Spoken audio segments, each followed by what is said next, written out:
अस्सलाम वालेकुम, कैसे हैं आप? उम्मीद है खैरियत से होंगे, जहाँ होंगे खुश होंगे। अल्लाह ताला ऐसे खुश रखे, सेहत वाली लंबी उम्र दे, जिंदगी में कभी भी किसी का मोहताज न करे। जितने लोग परेशान हैं अल्लाह ताला उनकी परेशानियां दूर फरमाए, जितने लोग बीमार हैं अल्लाह ताला उन्हें सेहत दे, और जितने लोग अब हमें नहीं रहे अल्लाह ताला उनकी बख्शिश फरमाए। मेरी दुआ आपके लिए, मुझे और मेरी फैमिली को अपनी दुआ में याद रखा करें। चलते हैं आज की स्टोरीज की तरफ। आज की स्टोरीज भी बहुत खौफनाक होने वाली हैं। अगर आप अपने फ्रेंड और फैमिली के साथ हैं तो फिर तो बेस्ट है, वरना अकेले में मेरी सजेशन है कि ये बुरी तरह डरा के रख देंगी। और अगर आप फिर भी सुनना चाहते हैं तो आयतुल कुर्सी पढ़ लें और अपने आसपास इसार बांध लें, क्योंकि सुना जब हम इन मखलूकात का जिक्र कर रहे होते हैं तो ये बहुत करीब आने लगती हैं और अपनी बातें सुनने लगती हैं कि हमारे। अस्सलाम वालेकुम वदान भाई, कैसे हैं आप? उम्मीद है आप खैरियत से होंगे। मेरा नाम ताहिर मुश्ताक है। मैं पिछले 4 माह से कतर में मौजूद हूँ। पाकिस्तान के ज़िला सरगोदा से मेरा ताल्लुक है और आज से 4 साल पहले मैं अपनी फैमिली के साथ इस्लामाबाद में शिफ्ट हुआ। पहले तो मैं वहां पर अकेला रहता था। मैं स्टडी के लिए वहां पर गया था। फिर तकरीबन 1 साल बाद मैंने अपनी फैमिली को भी वहां पर शिफ्ट कर लिया, मतलब मेरी माँ बाप और बहन भाई। मैं तकरीबन 3 साल उनके साथ रहा और अब मैं कतर में मौजूद हूँ। मैं आपकी कहानियां तब से सुन रहा हूँ जब आपके सब्सक्राइबर 1000 थे। मेरी कहानी सन 2023 से शुरू होती है। मैं आपको बताता चलूं कि मैंने बहुत बड़े ब्रांड्स में काम किया। मैंने KFC और एक पिज़्ज़ा ब्रांड जो इस्लामाबाद में बहुत मशहूर है, शायद आप लोग समझ गए होंगे, उसमें भी काम किया। मैंने एक बहुत बड़े हॉस्पिटल में भी काम किया, मैं नाम नहीं बता सकता। 2023 के एंड में मैं उस पिज़्ज़ा ब्रांड में जॉब करता था और मेरी ड्यूटी नाइट की होती थी, शाम 6 से सुबह 3-4 बजे तक।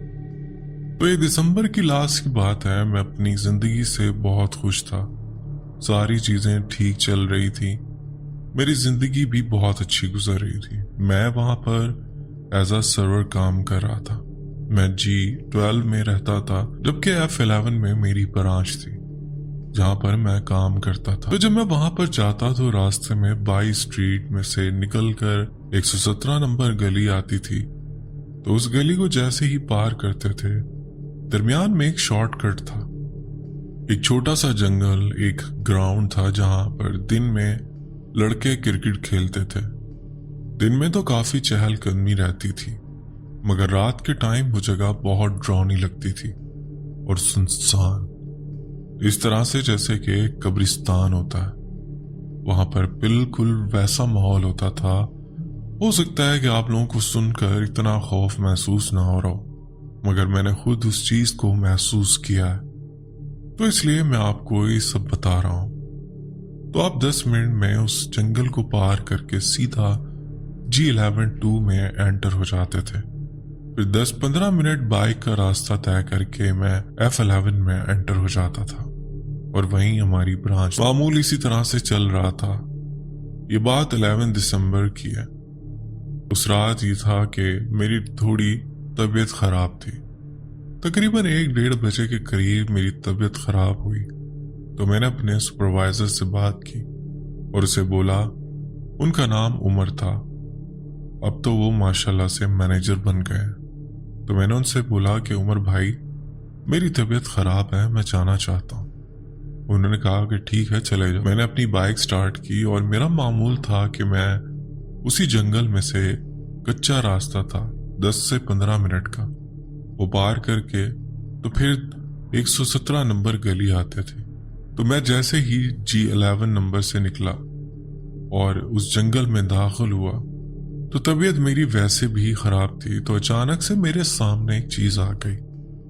एक काला साया था, आंखें उसकी लाल थीं, वो कभी ग्रीन हो रही थीं तो कभी लाल हो रही थी, और वो मेरे सामने हवा में तैर रहा था।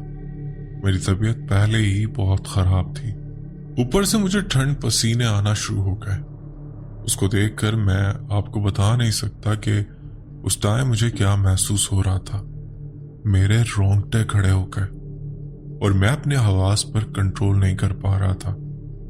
मैंने अपनी बाइक वहां पर फेंकी और मैंने वहां से भागना शुरू कर दिया। तो मेरा पांव किसी चीज के साथ टकराया और मैं गिर गया। थोड़ी देर गुजरी, मैं उठा, मैंने आसपास देखा, कलमा पढ़ना शुरू किया, मैंने दुरूद पाक पढ़ा। आसपास में कोई भी नहीं था तो मैं उठ के वापस गया। मैं बहुत बड़ा दिल करके गया। उस टाइम में अंदर से इतना डरा हुआ था कि मेरा दिल कर रहा था कि कोई मुझे यहाँ से ले जाए, तो बहुत मुश्किल हो रहा था। मैं बचपन में अब्बू के साथ इंडिया के कुछ हॉरर सीरीज देखता था, जैसा कि आहट, कोई आने को है। मैं इतना ज्यादा डरपोक नहीं था, मगर उस टाइम मेरी तबीयत खराब थी और मुझे ठंडे पसीने भी आ रहे थे। मैं हाशमी बरादरी से ताल्लुक रखता हूँ, तो मुझे इन चीजों पर यकीन है। तो मैं बहुत हिम्मत करके अपनी बाइक के पास गया। मैंने बाइक उठाई और चलना शुरू कर दिया। तो मैं कलमा पढ़ रहा था, मगर इत्तफाकन वो चीज मेरे दिमाग से निकल गई। मैंने अपना ध्यान बाइक की तरफ दिया और कलमा पढ़ना बंद कर दिया। तो जैसे ही मैं थोड़ा सा आगे निकला, मेरे दाएं कान में किसी ने सरगोशी की, तुम यहाँ कैसे? वो आवाज मैं आज तक भुला नहीं सका। मेरे तो औसान खता हो गए। मैंने इधर उधर देखा और फिर से कलमा पढ़ना शुरू कर दिया। जब मैं आगे चल रहा था और कलमा पढ़ रहा था, तो मुझे महसूस हो रहा था जैसे कोई चीज मेरे पीछे चलती हुई आ रही है। इसके कदम बहुत भारी थे और मुझे ऐसा लग रहा था कि वो मुझ पे गुस्सा है। जैसे हम किसी दोस्त को नाराज करते हैं तो वो गुस्सा हो जाता है, इस तरह जैसे वो मुझे बहुत अच्छी तरह से जानता है और वो मुझसे पूछ रहा कि एक दोस्त जैसे दोस्ताना तरीके से कहता है कि तुम इतने टाइम के बाद आए हो। मेरे तो आसान खता हो गए। मैं कलमा पढ़ रहा था और आयतल कुर्सी पढ़ रहा था। मुझे कुछ सूरतें आती थी वो भी पढ़ना शुरू कर दी और वहां से निकल गया। तो मैं पुरसुकून हो गया कि यहाँ पर अब हर चीज टल गई है। मैंने कहा कि वो एक जंगल टाइप जगह थी, शायद इसलिए सब हुआ, और अब मैं वहां से निकल गया। मगर जब मैं गली नंबर 117 में दाखिल हुआ तो वहां पर एक लड़कों का बहुत मशहूर स्कूल है, जिसका नाम मैं यहाँ शेयर नहीं कर सकता, और वो अभी भी स्कूल वहां मौजूद है। मेरा भाई भी वहीं पर पढ़ता है। दिन के टाइम तो वो रास्ता बहुत चलता है, वहां पर बहुत रश होता है, मगर रात के टाइम वहां पर जो खामोशी होती है उसका कोई आलम नहीं होता। जिस तरह कब्रिस्तान में एक सनसनाहट सी होती है, पत्तों की आवाज, बिल्कुल ड्रौनी खामोशी, और उस स्कूल के सामने एक गार्ड अंकल बैठा करते थे। उस रात वो गार्ड अंकल भी नहीं थे। मैंने किक मारी मगर मोटरसाइकिल स्टार्ट नहीं हो रही थी। शायद मोटरसाइकिल खराब हो चुका था। मैं और परेशान हो गया। पहले तो मैंने किक मारने की कोशिश की मगर वो नहीं चला। वो स्कूल क्रॉस करके एक गली है और मैं उसी रोड पर आगे जा रहा हूँ। साथ में एक ग्राउंड है जहाँ पर सब्जा है और लड़के वहां पर क्रिकेट खेलते हैं। जैसे कोई पत्तों को जानबूझकर हाथ मारता है, उस तरह की आवाज आ रही थी। आवाज चल रही है, कोई मेरे पीछे चल रहा है।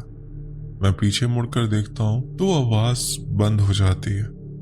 जब मैं आगे चलता हूँ तो वो चीज फिर से मेरे पीछे चलना शुरू कर देती है। जैसे ही मैंने आधा रास्ता पार किया, मैं बहुत ज्यादा डर गया था। वैसे तो मैं काफी हॉरर मूवीज, ड्रामे देखता रहता था, मगर जब हकीकत में इस चीज से आमना सामना हुआ, पहली बार इस चीज से आमना सामना नहीं हुआ था। इससे पहले 2 बार गांव में भी मेरे सामना इन चीजों से हो चुका था। मैं इन चीजों से वाकिफ हूं, मगर इस बार जो चीज मेरे सामने आई थी वो बहुत ही अलग चीज थी, इसलिए मैं बहुत डरा हुआ था।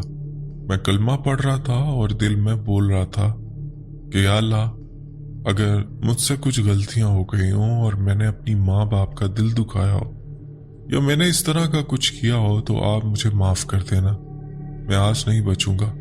हमारे घर का माहौल बहुत अच्छा है। मेरे वालिद साहब 5 वक्त के नमाजी हैं। मेरे वालिद साहब बहुत मेहनती इंसान हैं। मुझे उन पर बहुत फख्र है। मेरी वालदा और मेरे छोटे बहन भाई भी नमाज पढ़ते हैं। मैंने कहा कि या अल्लाह पाक, शायद मुझसे कोई गलती हो गई है जिसकी वजह से आपने मुझे इस आजमाइश में डाला। शायद मैंने अपनी माँ अब्बू का दिल दुखाया है। जैसे तैसे मैंने वो आधा रास्ता क्रॉस किया। फिर मैंने सोचा कि मैं यहाँ से इधर निकलता हूँ, और वो रास्ता दूसरे रास्ते से भी